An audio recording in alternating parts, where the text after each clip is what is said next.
Okay, so this is the 4.3 to 4.4 quiz review.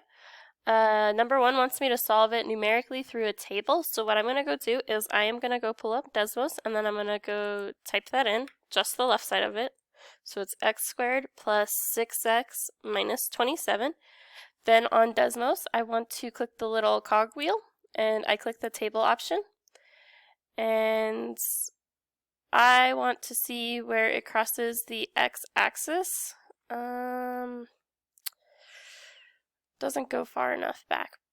But I can also look by actually clicking on here where it's crossing 0. I have negative 9 and 3.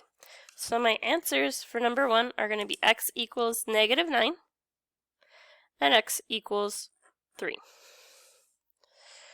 Okay.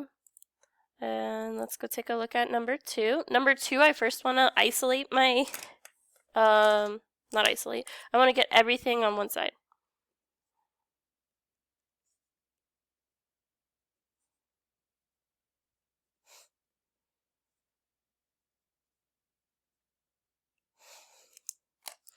Okay, so I want to subtract x.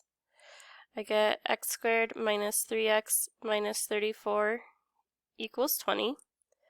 I subtract 20 on both sides. I get x squared minus 3x minus 54 equals 0. Then I want to go graph that.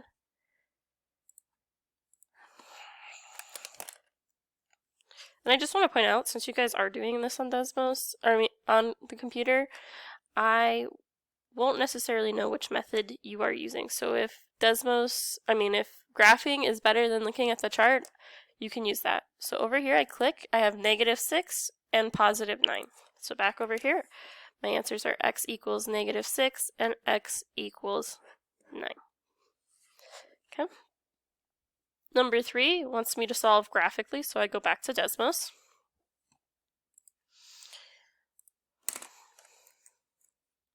Helps if I'm typing in.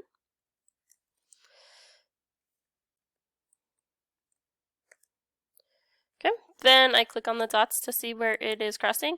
The paper told me to round to 2 decimal places, so it's going to be 0.33 and 3.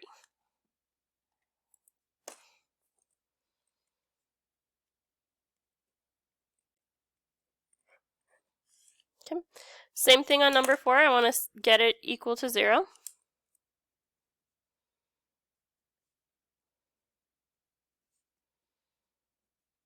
So I want to start by subtracting 7 on both sides.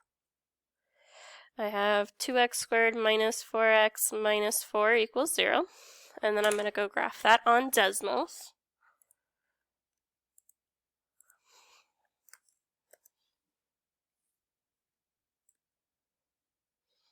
Okay. And then I click to see where it's crossing. It's negative 0.73 and 2.73.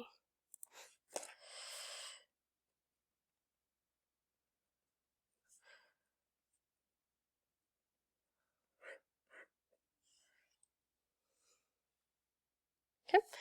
On number 5, I want to figure out the greatest common factor, so I'm going to divide what they have in common and put that out front. Over here, 9 and 27 can both be divided by 9.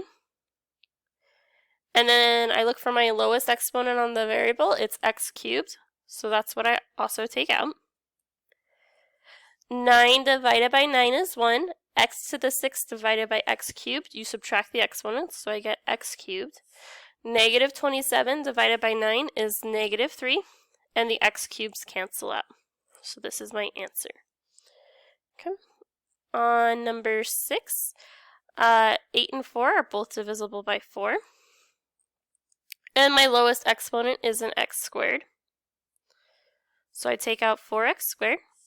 8 divided by 4 is 2. X cubed divided by x squared is x. 4x squared divided by 4x squared is 1. Remember, anything divided by itself is always 1. Okay. Over here, it wants me to factor the trinomial. So the way I do that is I look for what multiplies to my end number and adds to my middle. So I'm looking for what multiplies to negative 12 and adds to positive 1. Negative 3 times positive 4 equals positive 1. Negative 3 plus positive 4 is positive 1.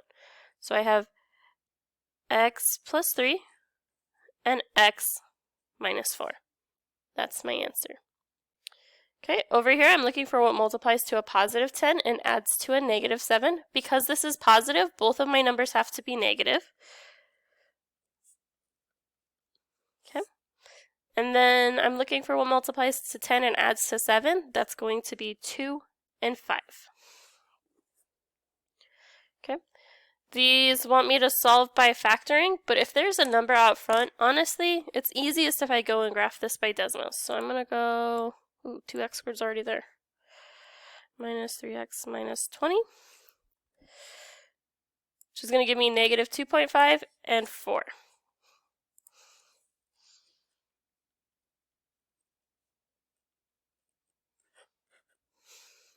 Okay, I'm going to go do the same thing for number 10.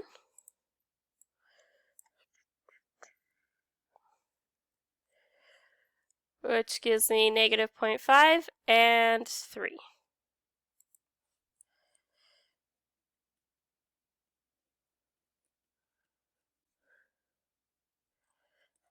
Okay, and then on number 11, this one isn't a trinomial. There's two pieces. I can factor out what they have in common. So I'm going to factor out the 5x.